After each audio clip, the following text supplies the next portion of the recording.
Assalamualaikum warahmatullahi wabarakatuh, teman-teman mahasiswa Universitas Indonesia. Perkenalkan saya Rita Mustika, dosen Fakultas Kedokteran Universitas Indonesia. Senang sekali saya mendapat kesempatan untuk menyampaikan materi tentang praktek well-being untuk mengelola kesehatan diri dan lingkungan.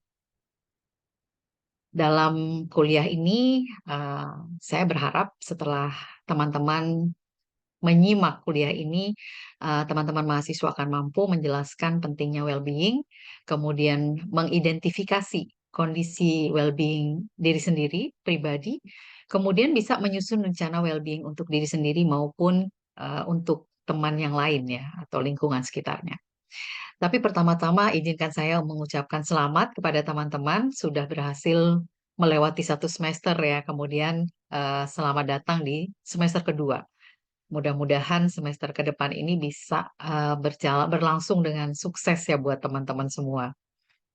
Nah, saya juga ingin mengingatkan teman-teman, mungkin ada baiknya teman-teman juga bertanya, bagaimana kabarmu setelah melewati satu semester di Universitas Indonesia menjadi mahasiswa gitu ya. Kadang-kadang kita tidak menyadari, tapi perlu kadang-kadang kita berhenti sesaat kemudian bertanya, gimana ya kabarnya saya gitu ya. Apakah saya happy gitu ya, apakah saya sedih atau apakah ada hal-hal yang bisa saya tingkatkan untuk membuat proses belajar saya menjadi lebih menyenangkan dan berhasil tentu saja. Di kuliah yang lain, teman-teman sudah mempelajari tentang kesehatan mental, mungkin teman-teman sudah mendengar istilah tentang stres, kemudian burnout, dan kali ini saya akan mengajak teman-teman untuk mempelajari tentang well-being. Kalau kita melihat di dalam panah ini, kalau flourishing ini adalah teman-teman bisa menjalankan kegiatan sehari-hari dengan sukses dan berhasil, maka well-being ini adanya di tengah-tengah ya. Jadi membuat suatu kondisi di mana teman-teman itu tidak jatuh ke kondisi stres ataupun burnout. Kalau kita lihat secara definisi, maka well-being itu adalah suatu kondisi saat setiap individu menyadari potensi dirinya. Jadi kita bisa tahu kita ini punya potensi apa, kemudian kita bisa menghadapi berbagai stresor sehari-hari yang kita akan temui. Lalu kemudian dapat juga beraktivitas secara produktif dan sukses. Dan bukan hanya itu, kita juga mampu berkontribusi terhadap lingkungan di sekitar kita atau komunitas di sekitar kita. Maka kalau kita lihat definisi ini, bisa kita apa ya kita sadari sepenuhnya bahwa kalau kita bisa menjaga kondisi kita dalam kondisi well-being, maka kita akan bisa menjalani proses pembelajaran di masa kuliah ini dengan baik, dengan lancar, dan bahkan bisa berkontribusi tentunya untuk kebaikan orang lain. Ya. Beberapa penelitian sudah dilakukan untuk melihat mengapa sih kok well-being ini penting gitu ya. Jadi ternyata well-being ini bisa meningkatkan kecintaan dan juga hasil belajar, kemudian juga meningkatkan kesehatan dan harapan hidup, membuat mahasiswa menjadi lebih produktif dan kreatif, kemudian juga meningkatkan hubungan dengan orang-orang yang ada di sekitar kita, kemudian juga menurunkan perilaku yang beresiko dan juga meningkatkan kekebalan tubuh. Jadi pada waktu pandemi yang lalu, well-being ini menjadi suatu konsep yang sangat disukai oleh banyak orang gitu ya, karena bisa meningkatkan kekebalan tubuh yang sangat dibutuhkan pada saat kita mengalami pandemi. Nah, salah satu konsep well-being yang menurut saya sangat praktis untuk bisa kita terapkan dalam keseharian adalah yang disebut permah well-being ya. Jadi di dalam konsep ini dikatakan bahwa well-being itu terdiri dari 6 komponen. Jadi dalam kehidupan kita supaya kita bisa mencapai suatu kondisi well-being, maka ada 6 komponen dalam hidup kita yang harus kita perhatikan. Yang pertama adalah positive emotion, emosi positif, engagement, kemudian relationship, bagaimana kita berrelasi, dan juga meaning, accomplishment, dan health. Mari kita lihat satu persatu. Yang pertama adalah emosi positif. Emosi positif itu adalah kemampuan kita untuk merasa senang, bersyukur, kemudian terinspirasi, bangga, gitu ya. Kemudian juga penuh harap, tertarik, gitu, atau juga merasa damai, gitu ya. Eh, Kemudian juga yang menjadi apa yang harus kita lakukan untuk meningkatkan emosi positif adalah kita bisa mengidentifikasi sebetulnya hal-hal apa saja sih yang bisa membuat saya itu punya perasaan-perasaan positif, dan hal tersebut bisa kita tingkatkan dalam keseharian kita, ya. Ternyata halnya nggak susah gitu ya, simpel-simpel aja. Misalnya kita memang menikmati pada saat kita minum, yang suka minum kopi atau makan coklat gitu ya, minumnya itu kemudian dinikmati gitu, oh baunya, kemudian rasakan manisnya, kemudian kalau kita makan coklat misalnya rasanya itu betul-betul di savoring namanya ya, kita kita nikmati. Itu bisa menimbulkan emosi positif. Atau misalnya kalau teman-teman suka hewan peliharaan gitu ya, yang suka kucing gitu ya, beneran diajak main setiap paginya misalnya, atau dirawat gitu, atau yang suka burung atau tanaman gitu ya. Nah, itu bisa menimbulkan emosi positif. Yang kedua adalah engagement. Engagement ini adalah keterlarutan kita kepada apa yang kita lakukan. Jadi mungkin kita bisa mengingat-ingat kapan sih kita merasa sangat sangat apa ya, kita sampai lupa waktu, suka banget dengan apa yang kita lakukan. Lalu apa sih aktivitas yang membuat kita merasakan engagement ini? Biasanya kalau kita melakukan hal-hal yang menjadi hobi kita misalnya gitu ya. Lalu kalau kita merasa bahwa engagement kita kurang bagus, maka kita bisa meningkatkan atau mencari hobi-hobi baru sehingga ketika kita mengerjakannya itu kita merasa bisa larut atau engage ya, meningkatkan engagement kita. Kemudian relasi atau hubungan. Ya, relasi ini bukan saja kalau misalnya zaman sekarang berapa banyak Instagram like yang kita punya gitu ya, tetapi betul-betul relasi atau hubungan yang kita lakukan dengan orang-orang yang penting bagi hidup kita. Misalnya kita perlu menyadari ke orang-orang penting itu seperti apa sih. Pertama, Anda perlu mengidentifikasi dulu buat diri Anda itu yang orang penting itu siapa.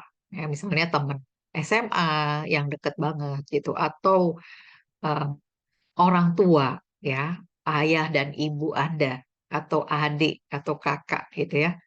Lalu mungkin Anda perlu memikirkan bahwa sebetulnya saya itu sudah meluangkan waktu berapa banyak sih dengan orang-orang yang penting ini tadi gitu. Kalau misalnya rasanya saya tuh nggak pernah ngobrol ya sama ibu saya gitu misalnya.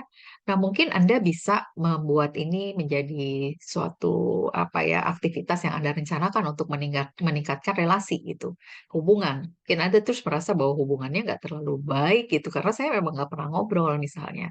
Jadi mungkin Anda bisa menjadwalkan ada dalam seminggu misalnya 3 kali gitu, makan bareng atau ngobrol bareng gitu ya, atau just bikin gratitude letter gitu ya, menyampaikan kartu ucapan gitu ya. Kemudian atau juga kalau Anda merasa bahwa relasi atau hubungan ini menjadi kurang karena Anda belum punya banyak teman misalnya, Anda bisa join the community ya, misalnya masuk ke dalam klub atau organisasi sehingga nanti akan bertemu dengan teman-teman baru gitu, sehingga itu akan meningkatkan relasi atau sense of relationship Anda. Kemudian hal yang lain yang keempat yang masuk dalam komponen untuk meningkatkan well-being adalah meaning atau makna ya. Meaning ini adalah apa hal-hal yang bisa membuat Anda punya eh, apa ya, tujuan yang lebih tinggi daripada hanya untuk diri sendiri ya. Jadi ketika kita melakukan sesuatu, maka pikirkanlah siapa lagi yang mendapat manfaat dari apa yang kita lakukan di samping diri kita sendiri. Ya, kalau misalnya apa yang kita lakukan itu punya manfaat bagi orang lain yang lebih luas, bahkan lebih tinggi, maka makna atau meaningnya akan makin meningkat. Ya, kemudian sense of accomplishment, keberhasilan. Seberapa bisa, seberapa mampu kita merasakan keberhasilan. Ya, coba pikir dari sekarang, apa sih sebetulnya yang bisa membuat kita merasa sukses, merasa berhasil, ya. Kalau misalnya di masa lalu saya itu merasa berhasil kalau sudah bisa menyelesaikan tugas-tugas tepat waktu misalnya. Nah, semakin Anda mengumpulkan tugas tepat waktu, maka Anda merasa sense of accomplishment-nya makin tinggi dan itu bisa meningkatkan well-being gitu ya. Tapi kalau misalnya Anda ngerasa bahwa kok kayaknya saya itu kurang berhasil gitu ya karena misalnya nggak bisa dapet A di semua mata kuliah gitu misalnya. Nah, mungkin Anda perlu melakukan beberapa hal yang bisa dilakukan. Misalnya jangan terlalu eh, membuat suatu goal itu terlalu jangka panjang, misalnya perlu di breakdown. Oke, kalau pengen dapat nilai A untuk di semester ini, maka di minggu ini apa target yang bisa dicapai, misalnya apa yang bisa kita lakukan. Jadi di breakdown ya, di atau misalnya di mata kuliah ini gimana caranya supaya saya bisa mendapatkan nilai yang baik gitu misalnya apa yang dilakukan dalam minggu ini misalnya atau minggu depan dan lain sebagainya. Jadi dipotong-potong, jangan terlalu besar. Kemudian adalah gaya hidup sehat. Nah, gaya hidup sehat ini ada berbagai macam cara untuk melakukannya. Dan satu yang saya sampaikan di sini adalah uh, yang disarankan oleh WHO, yaitu isi piringku. Ya, kita bisa lihat pada saat kita makan untuk makan yang sehat itu maka kita lihat adalah bagaimana kita mengatur porsi masing-masing jenis makanan yang kita makan. Jadi makanan pokoknya dan makanan sayuran harusnya lebih banyak daripada lauk pauk dan buah-buahan. Dan yang lebih penting lagi adalah kita perlu mengurangi garam, gula, dan juga minyak ya. Kemudian cuci tangan yang bersih setiap saat kita mau makan gitu ya.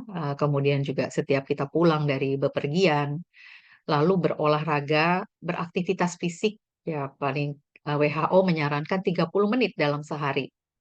Kemudian minum yang cukup ya. Disampaikan bahwa ada 8 gelas dalam sehari. Jadi hal-hal ini perlu kita lakukan untuk menjaga gaya hidup sehat kita. Jadi kalau misalnya ada hal-hal yang sepertinya Anda belum cukup, misalnya, oh ternyata makan saya masih masih kurang nih, itu bisa menjadi rencana untuk meningkatkan well-being Anda. Nah, hal-hal yang biasa dilakukan untuk meningkatkan well-being itu diantaranya adalah membangun hubungan sosial. Jadi, misalnya Anda bisa setiap hari say hello to orang tua Anda misalnya ya, atau teman-teman baik Anda, atau misalnya saudara-saudara Anda yang ada di rumah ketika mau berangkat pagi itu, atau ngobrol gitu nanya kepada teman lama yang mungkin sudah cukup lama tidak kontak bisa ada telepon tanya gimana sih kabarnya dan betul-betul menanyakan mendengarkan kabarnya misalnya dan saling bertukar cerita. Kemudian aktif bergerak ya ini juga adalah salah satu yang bisa dilakukan meningkatkan well-being, memberi giving ya memberi kepada orang lain, memberi uh, itu akan meningkatkan well-being. Kemudian take notice ini adalah mencoba untuk menikmati apa yang sedang terjadi ya saat ini gitu. Jadi kadang-kadang kita perlu berhenti memikirkan besok gitu atau kemarin gitu ya, tapi betul-betul berada di saat ini, be present gitu ya. Kemudian juga selalu belajar. Keinginan untuk selalu belajar ini bisa meningkatkan well-being.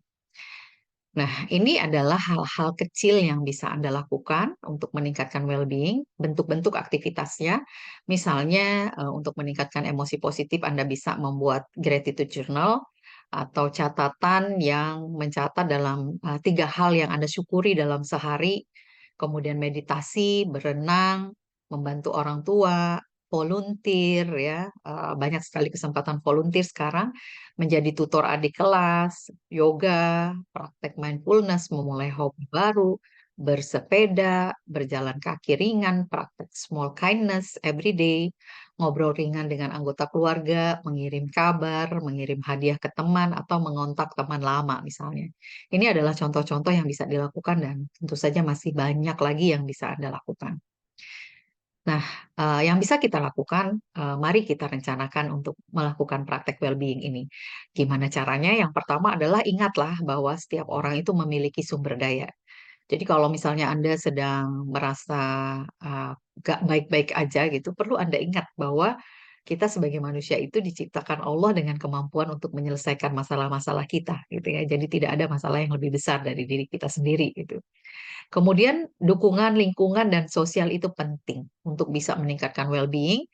Dukungan dari lingkungan dan juga orang-orang yang di sekitar kita itu penting. Oleh karena itu kita juga perlu menjaga hubungan baik dengan lingkungan kita. Kemudian membentuk kebiasaan baru itu butuh waktu. Ya, kalau misalnya Anda merasa bahwa kok kayaknya gaya hidup saya kurang sehat ya. Kemudian Anda merencanakan untuk melakukan aktivitas fisik 30 menit per hari misalnya. Untuk bisa kebiasaan ini, eh, jangan heran kalau misalnya Anda cuma melakukannya seminggu, kemudian minggu depannya udah hilang lagi kebiasaannya. Karena untuk membentuk suatu kebiasaan diperlukan waktu. Ya, secara teoritis dikatakan 4 sampai 6 minggu diperlukan untuk membuat sebuah kebiasaan itu menjadi menempel pada diri kita gitu ya. Jadi kalau punya rencana, buatlah rencananya paling tidak 4 minggu gitu. Nah, langkah awal yang bisa kita lakukan, kita bisa menilai sebetulnya keenam komponen well-being ini di dalam diri kita seperti apa. Jadi ini adalah salah satu cara yang saya buat untuk bisa mengukur well-being kita. Jadi Anda bisa membuat gambar seperti ini, bisa di Excel gitu atau di gambar saja. Kemudian taruhlah komponen-komponennya di setiap titik ini. Kemudian Anda akan hitung gitu ya. Jadi kalau misalnya mulai dari emosi positif, seberapa mampu saya uh, melakukan atau mengembangkan emosi positif. Jadi kalau misalnya ada masalah itu, bisa nggak sih saya membuatnya melihat sisi positif dari masalah itu? Seberapa mampu? Nol kalau sama sekali nggak mampu, dan 10 itu kalau saya selalu bisa melihat sisi positif dari setiap hal yang saya hadapi. Nah, kemudian Anda coba tentukan misalnya, oh saya di 7 gitu ya. Lalu yang lebih penting lagi, Anda perlu tahu tujuhnya Anda itu artinya apa gitu ya. Oh, 7 karena kayaknya kadang-kadang saya bisa berpikir positif, memberi emosi positif, tetapi kadang-kadang enggak misalnya. Dan jangan khawatir, penilaian ini subjektif ya, karena untuk Anda sendiri, yang penting Anda jujur ya dengan diri sendiri. Oh, saya 7, tujuhnya saya tuh ini gitu. Tujuhnya si A dengan tujuhnya si B mungkin beda gitu ya. Jadi tidak tidak penting ya. Yang penting adalah Anda bisa mengukur kondisi Anda. Kemudian demikian juga dengan engagement, seberapa bisa Anda engage dengan hal-hal yang Anda lakukan setiap hari. Kemudian juga relationship, Anda bisa ukur gitu ya, seberapa puas atau seberapa mampu Anda melakukan hubungan dengan orang-orang yang dekat dengan Anda, misalnya. Kemudian juga meaning, accomplishment, dan health. Jadi ini bisa Anda ukur. Setelah itu, hasil penilaian itu bisa Anda refleksikan. Ya, pilih dua komponen saja gitu dalam seminggu ini ya, katakan seminggu ini yang ingin ditingkatkan. Lalu hal apa yang spesifik? Misalnya, kalau saya ingin meningkatkan kesehatan misalnya, terutama dalam hal makan sehat misalnya. Jadi spesifikan lagi apa adalah dari komponen itu yang ingin Anda tingkatkan. Lalu Anda pilih aktivitasnya. Oke, saya ingin meningkatkan kesehatan dan saya ingin makan yang lebih sehat misalnya. Bisa ditulis di sini. Dan aktivitas yang dilakukan apa?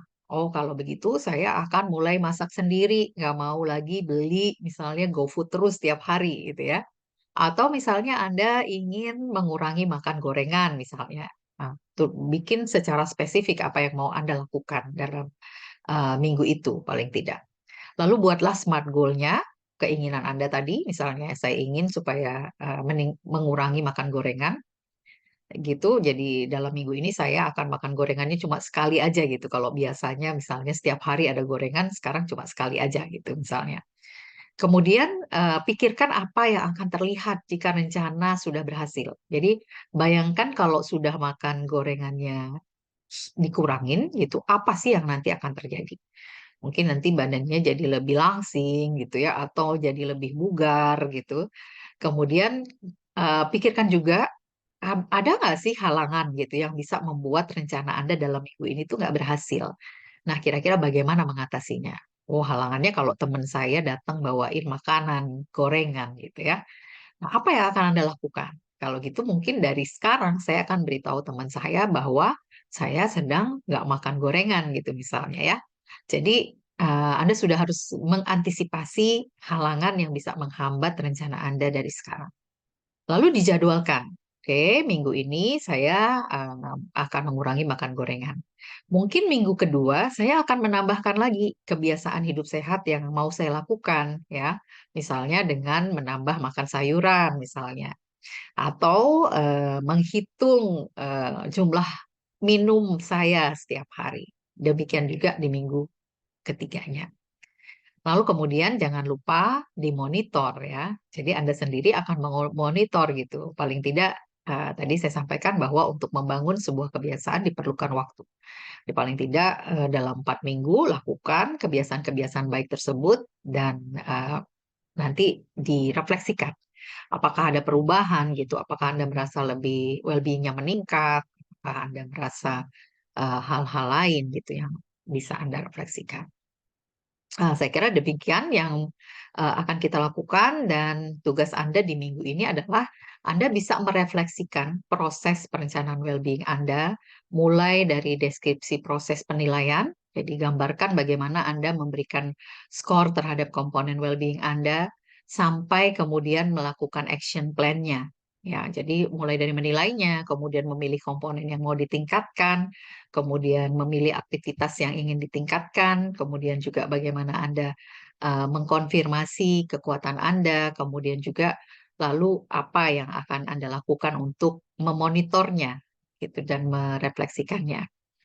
Dan kiranya apa yang juga Anda bisa kontribusikan kepada sekitar Anda. Misalnya, selain saya menjalankan well-being saya, mungkin akan saling mengingatkan gitu ya dengan teman satu kelompok yang sama-sama punya rencana well-being misalnya. Cara mengingatkannya gimana gitu ya, atau setiap hari akan saling tanya gitu, hari ini udah ngapain atau apa yang akan Anda lakukan dan menggunakan media apa gitu ya.